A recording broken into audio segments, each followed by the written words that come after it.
Right, నమస్తే అందరికీ. Welcome to PJ digital news. April 5కు సంబంధించి ప్రధాన వార్తలు ఏమున్నాయో ఈరోజు చూసే ప్రయత్నం చేద్దాం. ఒకసారి రండి. ఆంధ్రజ్యోతి పేపర్,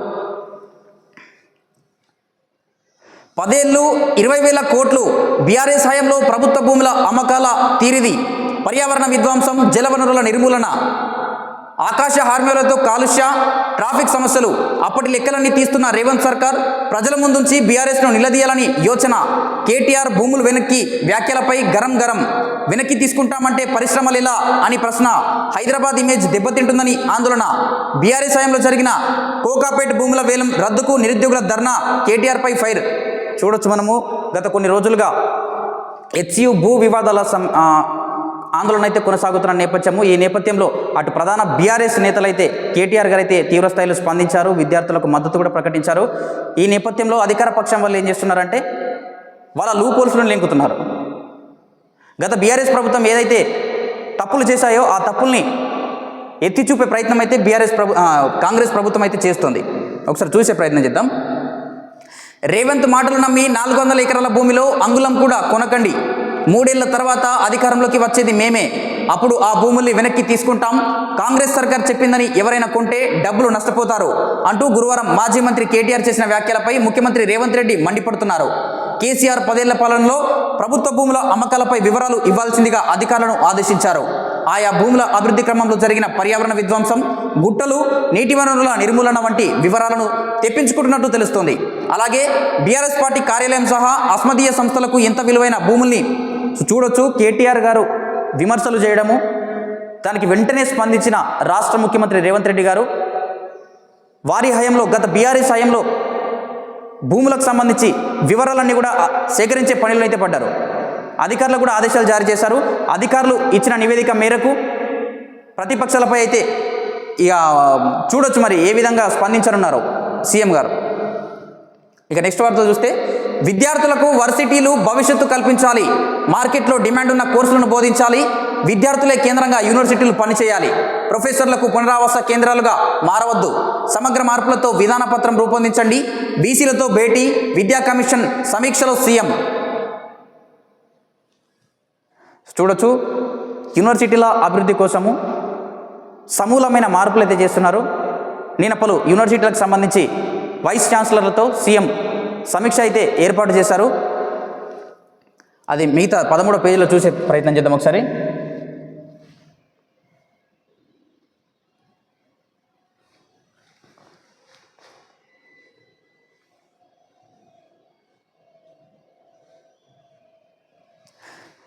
రాష్ట్రంలోని విశ్వవిద్యాలయాలన్నీ విద్యార్థులు కేంద్రంగా పనిచేయాలని ముఖ్యమంత్రి రేవంత్ రెడ్డి అన్నారు.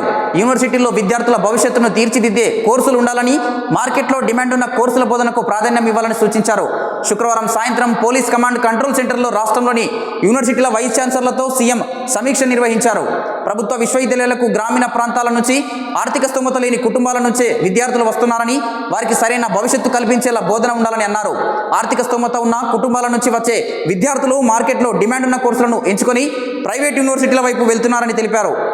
సో రాష్ట్ర ప్రభుత్వం అయితే ఈ మేరకైతే స్పందించింది. బీసీలతోటి కూడా సమావేశాలు ఏర్పాటు చేస్తుంది. మంచి పరిణామం ఇది. యూనివర్సిటీల అభివృద్ధికి అయితే ముందడుగైతే వేస్తున్నారని చెప్పొచ్చు. ఇంకో చిన్న విషయం ఏంటంటే, ప్రభుత్వాలు మారినా, పాలకులు మారినా, బడ్జెట్లో మాత్రము యూనివర్సిటీలకు నిధులు మాత్రం కేటాయిస్తున్నారు, కానీ అవి విడుదల చేయడంలో మాత్రము కొంతమేరకు మాత్రమే విడుదల చేస్తున్నారు. ఇప్పుడు పోయిన బడ్జెట్లో యూనివర్సిటీలకు 35 కోట్లు, అంటే అన్ని యూనివర్సిటీలకు కలిపి 500 కోట్లు విడుదల చేస్తే, 500 కోట్లు కేటాయిస్తే అందులో ఎంత మేరకు మరి యూనివర్సిటీలకు అందజేస్తారా అన్నది చూడాలి. కొన్ని యూనివర్సిటీలకు 35 కోట్లు అట్లా కేటాయించారు. కేటాయించిన నిధులను పూర్తి స్థాయిలో యూనివర్సిటీలకే అందజేయాలి, లేదంటే అవి లోటుగా మారిపోతున్నాయి. ప్రతిసారి ప్రొఫెసర్ల నుంచి వచ్చే వాదన ఏంటంటే, కేటాయించడం వరకు ఓకే కానీ ఇవ్వడం లేదని ఆరోపణలు సైతం ఉన్నాయి. సో ప్రభుత్వాలు ఆ నిధులను కూడా ఎక్కడ కూడా ఆపకుండా యూనివర్సిటీలకు కేటాయిస్తే ఖచ్చితంగా అభివృద్ధి సాధ్యమవుతుంది. మీరు అనుకున్న లక్ష్యాలు కూడా తీరుతాయని చెప్పి ప్రభుత్వానికి మేము విజ్ఞప్తి చేస్తూ ఉన్నాం. ప్రస్తుతం పలు యూనివర్సిటీల్లో పెద్దగా ప్రాధాన్యం లేని కోర్సులను బోధిస్తున్నారని వాటిని రద్దు చేసి నూతన కోర్సులను ప్రవేశపెట్టాలని సూచించారు. ఆయా కోర్సులకు చెందిన ప్రొఫెసర్లకు అడ్మినిస్ట్రేటివ్ బాధ్యతలు అప్పగించాలన్నారు. యూనివర్సిటీలను కొందరు ప్రొఫెసర్లు పునరావాస కేంద్రాలుగా మార్చవద్దని అన్నారు. ఈ సందర్భంగా బీసీలకు తమ వర్సిటీల్లో ప్రొఫెసర్ల కొరత, భవనాలు, ఇతర వసతుల సమస్యలను సీఎం దృష్టికి తీసుకురాగా వర్సిటీల అభివృద్ధి కోసం అవసరమైన నిధులు కేటాయించేందుకు ప్రభుత్వం సిద్ధంగా ఉందని తెలిపారు. బీసీలంతా వర్సిటీల వారి సమస్యలు, ఉమ్మడి సమస్యలపై ప్రభుత్వ సలహాదారు కె కేశవరావుతో సమావేశమై చర్చించాలని, తీసుకోవాల్సిన చర్యలపై నివేదిక రూపొందించి ప్రభుత్వానికి సమర్పించాలని సూచించారు. సమీక్షలు అయితే నిర్వహిస్తున్నారు, కానీ యూనివర్సిటీల్లో పడకేసిన సమస్యలు అనేకం ఉన్నాయి. దానిపై ప్రత్యక్ష చొరవ తీసుకోవాలి. ఫస్ట్ మౌలిక వసతులు కల్పించాలి. ఏది ఏమైనా విద్యార్థులకు అన్ని రకాల వసతులు అందుబాటులో తెచ్చినప్పుడే మీరు ప్రవేశపెట్టిన కోర్సులకు కూడా ఒక సార్థకం లభిస్తుంది. అరకొరగా వసతులు కల్పించి కోర్సులు బోధిస్తాము అంటే విద్యార్థులు అట్రాక్ట్ గారు. ఏదో గ్రామీణ ప్రాంత విద్యార్థులు సుదూర ప్రాంతాల నుంచి యూనివర్సిటీలో చదవడానికి పెద్ద ఆశలతో వస్తుంటారు. కానీ ఇక్కడ వచ్చి చూస్తే ఓ డిపార్ట్మెంట్లో మౌలిక వసతులు లేకపోవడము, కొన్ని ఇన్ఫ్రాస్ట్రక్చర్ లేకపోవడం అనేవి కొన్ని యూనివర్సిటీలలో ఇప్పటికీ ఉన్నాయి సమస్యలు. సో ఫస్ట్ అయితే ప్రభుత్వము ఇన్ఫ్రాస్ట్రక్చర్ అభివృద్ధి చేసే విషయంలో అంటే డిపార్ట్మెంట్ల వారీగా వాళ్ళ డిపార్ట్మెంట్కి ఏమైతే అవసరం అవుతాయో అవి ఖచ్చితంగా కల్పించి వాళ్ళ అభివృద్ధికి అయితే తోడ్పాటు అందించాలని చెప్పి కూడా విద్యార్థులు కూడా కోరుతున్నారు. యూనివర్సిటీల విద్యార్థులు కూడా అనేక సార్లు మనం చూసాము. విద్యార్థి సంఘాల నాయకులు కూడా సంబంధిత వీసీలకు వినతి పత్రాలు సమర్పిస్తూ ఉంటారు, ధర్నాలు చేస్తుంటారు మౌలిక వసతులు లేవని చెప్పి. సో వాటి వివరాలన్నీ కూడా తెలుసుకోవాలి. ఎక్కడ వసతులు అవసరం ఉన్నాయో అక్కడ తెలుసుకోవాల్సిందిగా రాష్ట్ర ప్రభుత్వాన్ని కూడా కోరుతున్నాం. ఇంకా మిగతా వార్తలు చూద్దాం ఒకసారి.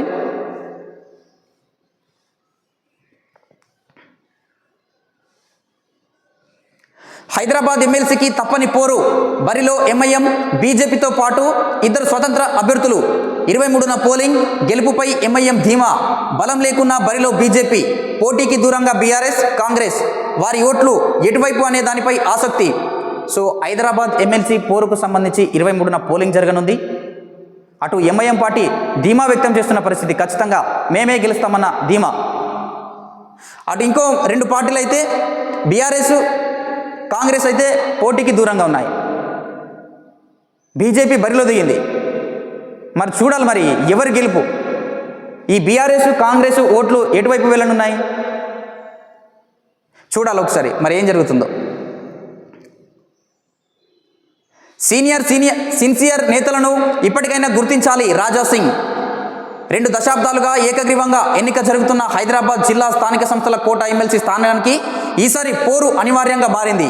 బీజేపీ అభ్యర్థిగా విజ్ఞాన భారతి విద్యా సంస్థల చైర్మన్ ఎన్ గౌతమ్ రావు, ఎంఐఎం అభ్యర్థిగా మాజీ ఎమ్మెల్సీ మిర్జా రియాజుల్ ఎంఫేడి శుక్రవారం నామినేషన్లు దాఖలు చేశారు. ఇంతకుముందే స్వతంత్ర అభ్యర్థులుగా కంటే సాయన్న, చంద్రశేఖర్ చాలిక కూడా నామినేషన్లు వేశారు. మొత్తంగా ఇప్పటి వరకు 4 నామినేషన్లు వచ్చాయి.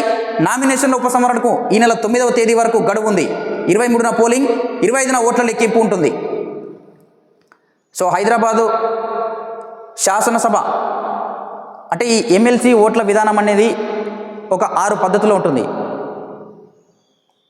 శాసనసభ సభ్యులు ఎన్నుకుంటారు, అదేవిధంగా పట్టభద్రులు ఎన్నుకుంటారు, అదేవిధంగా అటు గవర్నర్ కోటా కింద కూడా నామినేషన్ ఉంటుంది 1/6.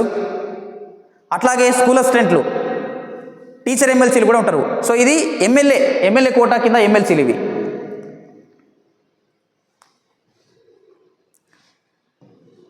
మిగతా ప్రధాన వార్తలు ఏమున్నాయో చూద్దాం ఒకసారి.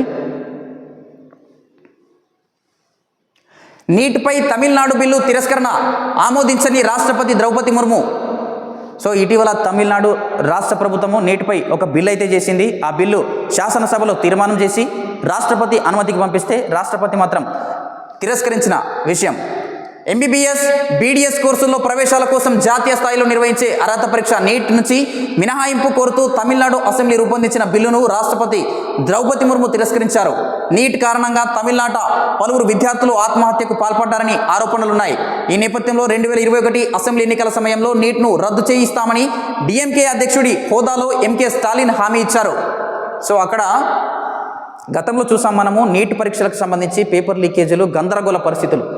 ఈ నేపథ్యంలో అనేక మంది విద్యార్థులు ఆత్మహత్యలు చేసుకుంటున్నారని చెప్పి తమిళనాడు ప్రభుత్వం అప్పుడు ఆరోపణలు చేయడము, సో మేము నెక్స్ట్ వార్తలు చూద్దాము. స్థానిక ఎన్నికలు జూలైలో తొలుత ఎంపీటీసీ, జెడ్పీటీసీ, మున్సిపాలిటీలకు, తర్వాత గ్రామ పంచాయతీల్లో ఎన్నికల ఏర్పాట్లపై చర్చిస్తున్న సర్కారు బీసీలకు 42% రిజర్వేషన్లతోనే ఎన్నికలకు వెళ్లే యోచన. స్థానిక సంస్థల ఎన్నికలు దాదాపు సంవత్సరంన్నర గడిచిపోయింది. స్థానిక సంస్థల పీరియడ్ పదవి ముగిసి సంవత్సరంన్నర గడిచిపోయింది. ఇప్పటివరకు స్థానిక సంస్థల ఎన్నికలే లేదు. గ్రామ పంచాయతీల్లో పంచాయతీ కార్యదర్శులు ఇబ్బందులు పడుతున్నారు, ప్రజాప్రతినిధులు లేక. కొన్ని పనులైతే ఎక్కడికక్కడ స్తంభిస్తున్నాయి. కొన్ని పంచాయతీ కార్యదర్శులు తమ జేబుల్లోంచి నిధులు ఖర్చు చేసుకుంటున్నారని చెప్పి కూడా మొరపెట్టుకుంటున్నారు వారు.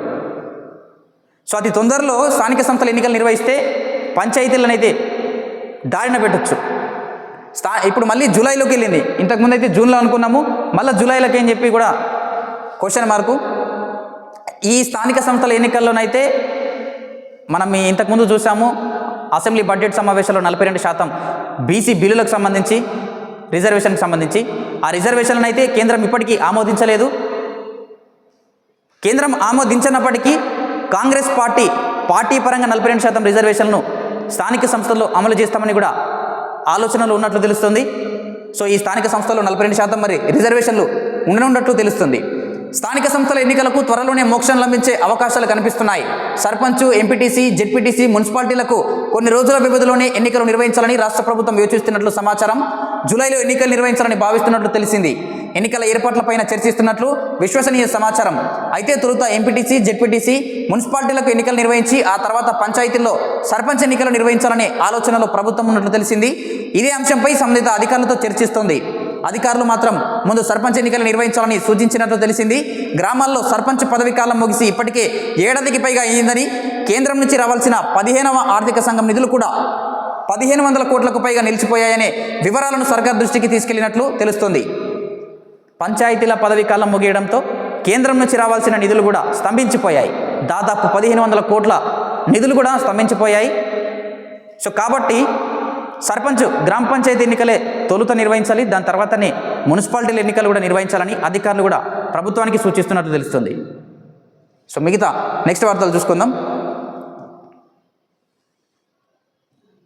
చెడగొట్టు వానకు రైతు విలవిల, పలు జిల్లాల్లో 100 ఎకరాల్లో పంట నష్టం. ములుగు జిల్లాలో మంత్రి సీతక్క పర్యటన, నష్టపరిహారం ఇచ్చి ఆదుకుంటామని ప్రకటన. కొన్ని రోజులుగా చూస్తున్నాము, అకాల వర్షాలు రైతులకు అపార నష్టాన్ని మిగిలిస్తున్నాయి. అటు వడగళ్ల వర్షాలు, దాని తర్వాత ఇటు ఈదురుగల్ల వర్షాలు. 2 రోజుల క్రితం చూసాము హైదరాబాద్లో కూడా భారీ వర్షము, రహదారులు మొత్తము వరద మైదానాలు తలపించాయి. సో రైతులైతే తీవ్ర ఇబ్బందులు పడుతున్నారు. సో మంత్రి సీతక్క ములుగులో పర్యటించారు. నోటికాడి బుక్క నేలపాలైంది, కోత దశలో వరి చేన్లు నేలవాలాయి, కళ్ళాల్లో ఆరబోసిన వడ్లు తడిసి ముద్దయ్యాయి. ఆశలు పెట్టుకున్న మామిడి తోటలు, ఆదుకుంటాయనుకున్న మిర్చి, మొక్కజొన్న, ఉద్యాన పంటలు దెబ్బతిన్నాయి. గురువారం కురిసిన అకాల వర్షానికి పలు జిల్లాల్లో 100 ఎకరాల్లో వివిధ పంటలకు నష్టం వాటిల్లింది. రెక్కల కష్టం, వేలాది రూపాయల పెట్టుబడి వర్షార్పణం కావడంతో అన్నదాతలు కన్నీరు మున్నీరవుతున్నారు. ములుగు జిల్లా గోవిందరావుపేట మండలంలో కోతకు వచ్చిన సుమారు 400 ఎకరాల వరి పంట నేలవాలింది. వడగండ్ల దాటికి మామిడి తోటల్లో కాయలు రాలిపోయాయి. మంగపేట, ఏటూరు నాగారం, కన్నాయిగూడెం మండలంలో వరి, మిర్చి పంట దెబ్బతిన్నది. సో దాదాపు 100 ఎకరాల్లో పంటలైతే నష్టం జరిగాయి. రైతులను ఆదుకుంటాం మంత్రి సీతక్క ములుగు జిల్లా గోవిందరావుపేట మండలంలో శుక్రవారం పర్యటించారు. దెబ్బతిన్న పంటలను పరిశీలించారు. రైతులు అధైర్యపడవద్దని, నష్టపరిహారం ఇచ్చి ఆదుకుంటామన్నారు. సో గోవిందరావుపేట మండలం కర్లపల్లిలో వరి చేనును పరిశీలిస్తున్న మంత్రి సీతక్క గారు రైతులకైతే భరోసానైతే కల్పిస్తున్నారు. అదేవిధంగా రాష్ట్ర ప్రభుత్వాలు కూడా రాష్ట్రంలో ఒక ఈ జిల్లానే కాదు, పలు చోట్ల, పలు జిల్లాలో, పలు ప్రాంతాల్లో కూడా రైతులు అపారమైన నష్టాన్ని చవిచూశారు.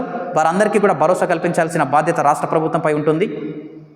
సర్వే చేసి నష్ట వివరాలను అంచనా వేసి నష్టపరిహారం అయితే రైతులకు చెల్లించేస్తే బాగుంటుందని చెప్పి కూడా రైతులు కోరుతున్నారు.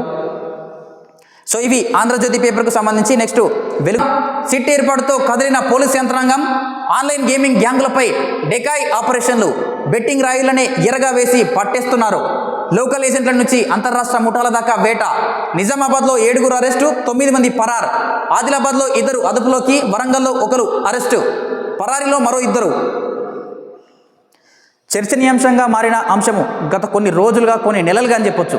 ఒక నెల అయితే గడిచిపోయింది. బెట్టింగ్ యాప్ విషయంలో యువత చిక్కుకొని ప్రాణాలు కోల్పోతున్న పరిస్థితులు.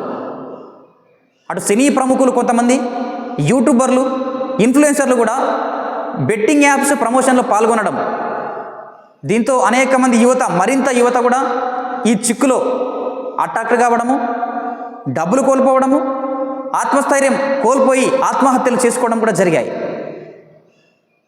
దీనిపై రాష్ట్ర ప్రభుత్వం స్పందించి సిట్ ఏర్పాటు చేసింది, స్పెషల్ ఇన్వెస్టిగేషన్ టీం అని చెప్పి.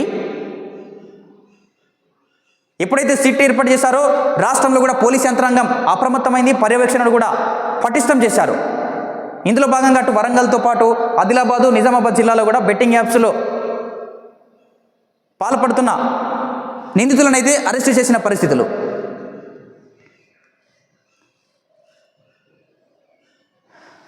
సో మన చదువులు మారాలి, స్కిల్స్ పెంపొందించేలా విద్యా విధానం ఉండాలి, రూట్ మ్యాప్ రెడీ చేయండి. విద్యా కమిషన్కి సీఎం రేవంత్ ఆదేశం. పిల్లలకు ప్రాథమిక దశ నుంచే బలమైన పునాదులు వేయాలి. భాష, విషయ పరిజ్ఞానం రెండూ ముఖ్యమే. సమగ్ర విద్యా విధానం రూపొందించండి. వివిధ సంఘాలు, విద్యావేత్తలు, మేధావులతో చర్చించాలని సూచన.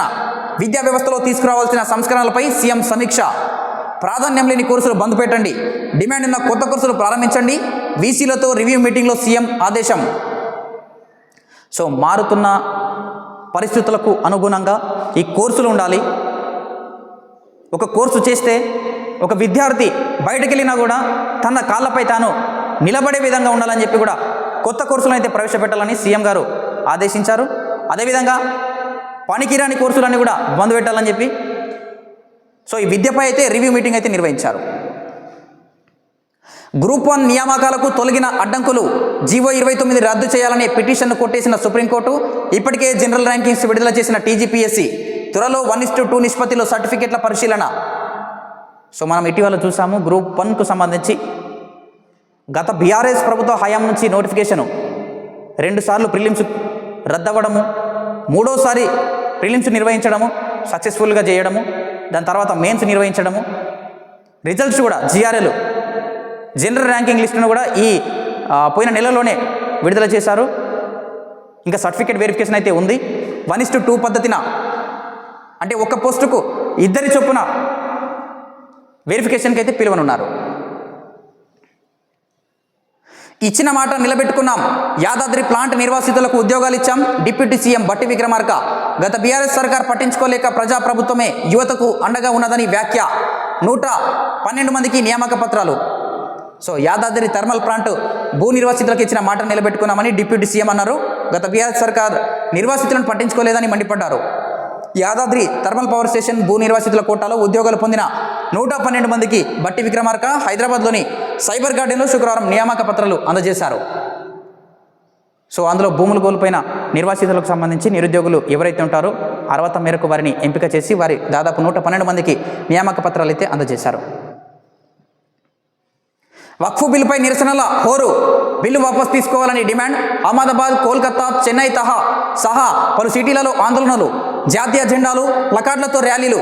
బిల్లుపై సుప్రీంకోర్టులో కాంగ్రెస్, ఎంఐఎం పిటిషన్లు. బిల్లు చరిత్రాత్మకం మలుపంటూ ప్రధాని మోదీ ట్వీట్. చట్టంగా మారడానికి రాష్ట్రపతి ఆమోదమే తర్వాయి. ఉభయ సభల్లో ఈ బిల్లు అయితే ఆమోదం పొందింది. రాష్ట్రపతి ఆమోద ముద్ర వేసేందుకైతే రాష్ట్రపతి వద్దకైతే పంపారు. రాష్ట్రపతి ఆమోద ముద్ర వేస్తే ఈ బిల్లు అయితే కార్యరూపం దాల్చనుంది. కట్ చేస్తే ఈ బిల్లుకు సంబంధించి అటు ఎంఐఎం, కాంగ్రెస్ పార్టీల నాయకులు అయితే తీవ్రంగా వ్యతిరేకిస్తున్నారు. సో ఈ మేరకు చూడొచ్చు అహ్మదాబాద్, కోల్కతా, చెన్నై సహా పలు సిటీలలో ఆందోళన చేస్తున్న దృశ్యాలు.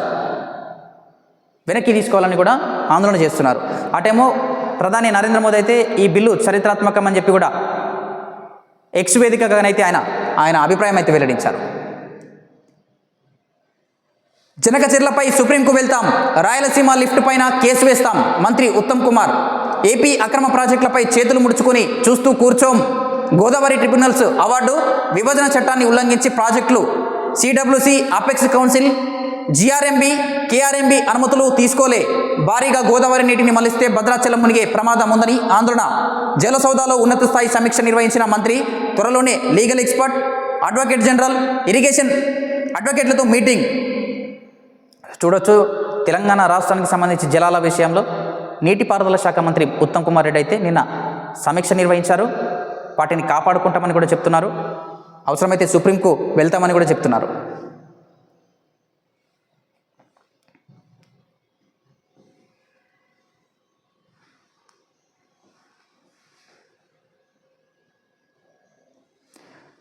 సో ఇవి ఏప్రిల్ 5కు సంబంధించి ప్రధాన వార్తలు. చూస్తూనే ఉండండి మన పీజే డిజిటల్ న్యూస్. నేను మీ ప్రదీప్ జిల్లెడ్వాల్.